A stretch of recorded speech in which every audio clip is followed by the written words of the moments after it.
தலைவர்களில் ஒரு கூட்டம் பறந்து விரிந்து சூனியமாக கிடக்கும் கடலில் பயணித்து வெகு தூரத்தில் யார் இருக்கிறார்கள்? ஒருவேளை கடவுள் இருந்தால் அவர் பெயர் மற்ற விவரங்களை அறிந்து வருவது. அந்த கடவுள் ஓய்வாக இருந்தால் ரோமாபுரிக்கு தலைமை தாங்க வர இயலுமா என்று கேட்டு விடுவது. ஆச்சரியம், ஆனால் உண்மை. ரோமாபுரியின் வளர்ச்சி அசுர வேகத்தில், புயல் வேகத்தில் நடக்க ஆரம்பித்தது. இட்ட பணியை அத்தனை பேரும் சிரமேற்கொண்டு அசத்தினார்கள். ரோமாபுரியில் இப்படி ஒரு புரட்சி நடந்து கொண்டிருக்கிறது என்று யாருக்குமே தெரியாது. இரவு நேரங்களில் வாளும் மோதின. மிக உன்னதமான கட்டிடக்கலை பெரியவர்களை புது புது யோசனைகள் அற்புதமாக வடிவெடுத்தது. அதில் ஏற்படும் விபத்துக்களால் ஏற்படும் உயிரிழப்பவர்களை சலனமே இல்லாமல் புதைத்தார்கள். தந்தையே கல்லிடுக்கில் மாட்டி நசுங்கி சேர்த்தாலும் மகன்கள் கல்லை கட்டிட உச்சியில் ஏற்றிவிட்டு வந்துதான் இறந்தவர்களை புதைத்தார்கள். ரோமாபுரி முதல் சக்கரவர்த்தியாக ஜிப்ராஸ் என்பவன் கட்டுக்கோப்பாகவும் துரிதமாகவும் மக்களை ஆள ஆரம்பித்தான். கொஞ்சம் குயுக்தியும் கொண்டவனாக இருந்தான். அதாவது வரிசைப்படுத்தப்பட்ட தலைவன்களில் அடுத்தவன் யார், அடுத்த வருடம் தன் நாற்காலி யாருக்கு, குறுநகையோடு அடுத்த தலைவனை மட்டுமின்றி அடுத்த 5 தலைவர்களையும் குறுநகையோடு பார்த்து சிரித்தான். அவனுக்கு, நமது ஜிப்ராஜுவுக்கு தானே நிரந்தரமாக அரியணையில் அமரும் ஆசை உருவானவுடன் பல திட்டங்களை அவன் யோசிக்க ஆரம்பித்தான். வலுவான தலைவன் யார்? யார் மனதுக்குள் ஒரு திட்டம் வகுத்துக் கொண்டார்? வளைத்தால் வளைந்து விடும் தலைவன்கள் யார்? முதலில் இவர்களை எல்லாம் அப்புறப்படுத்துவது. அடுத்த திட்டம், மற்ற தலைவன்களின் அன்புக்கு பாத்திரமான மக்களை அன்பின் மூலமாகவே தன் வசப்படுத்துவது.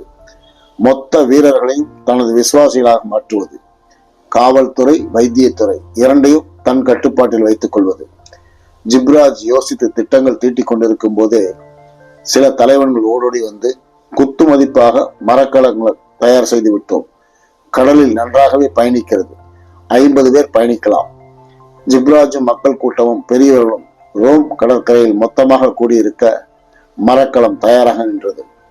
முதல் கடல் பயணத்தில் ஜிப்ராஜ் ஏறி மரக்கலத்தில் சிறிது தூரம் வருவது என்று ஏனைய தலைவன்கள் எல்லாம் கூற, சிரித்த அரசன், நான் ஒரு வருடமே ஆளப்போகிறவன். அடுத்தடுத்து ஆள்பவர்கள் தான் கடல் பயணத்தில் நிறைய சாதிக்கப் போகிறார்கள். அவர்கள் மரக்கலத்தில் ஏறி துவக்கி வைப்பதுதான் முறையானது என்று கூறி 5 வலுவான தலைவன்களை அவனே முன்னின்று ஏற்றிவிட, மக்களின் ஆரவாரத்துடன் மரக்கலம் ஒரு 3 கடல் மைல் அளவில் சுற்றிவிட்டு திரும்ப, வடிவமைத்த பெரியவர்கள் பயணிக்கும் திறனை பார்த்து மேலும் சில மாற்றங்களை சொல்ல, கடவுளை பார்க்க நெடுந்தூரம் செல்ல வேண்டும். எனவே துடுப்பு போட்டு மட்டும் சென்று வருவது சாத்தியம் இல்லாதது. காற்றின் திசைக்கேற்ப அதுவே செல்வது போல் சில மாற்றங்களை யோசித்து சொன்னார்கள். மீண்டும் மரக்கலம் மாற்றங்கள் செய்யப்பட்டது. ஜிப்ராஜ் 5 தலைவர்களையும் ஜலசமாதி செய்து விடுவது என்ற முடிவுக்கு வந்தான். 1. புதிய பாய்மரக்கலம் தயாராகி முக்கிய தலைவன்கள் 5 பேர், கடைசி நிலை தலைவன்கள் 20 பேர் வலிக்க வழிநடத்த மீதி பேரோடு கடவுளை தேடி சென்ற மரக்கலம் 22/6/2008 வரை என்ன ஆனதென்றே தெரியவில்லை. 2. கப்பல் தயாரிப்பாளர்களை ஊக்குவித்து எதையோ விற்று 4-5 மரக்கலங்கள் தயாராகியும் உள்ளே சென்றவர்கள் கடவுளிடம் சென்றடைந்தார்கள். கப்பலை விட்டு வர மனமில்லதால் அவர்கள் ரோம் நகரம் திரும்பவில்லை. 3. ஜிப்ராஜ் முழுக்க மக்களின் அன்புக்கு பாத்திரமானான். 4. வீரர்களும் தளபதிகளும் முழுக்க அவன் வசமானார்கள். 5. கூட்டம் கூட்டமாக வந்த மற்ற இனத்து மனிதர்கள் ஓட விரட்டியை கொல்லப்பட்டனர். எஞ்சியவர்கள் நகரத்தையும் பார்த்து பிரமித்தபடி சென்றனர். பல இனங்கள் சரண்டராகி ரோம் குடியரசில் ஐக்கியமானார்கள். 6.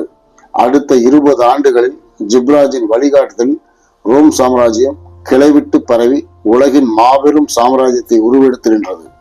வருடம் ஒரு தலைவர்கள் மறைந்து போக மக்கள் மறந்தே போனார்கள். 7. தனது 52வது வயதில் ஜிப்ராஜின் முகத்தில் கோர பற்களும் தலையில் கொம்பு முளைக்க ஆரம்பிக்க இங்கு கடவுள் வந்து சேர வேண்டிய நிர்பந்தம் உருவானது.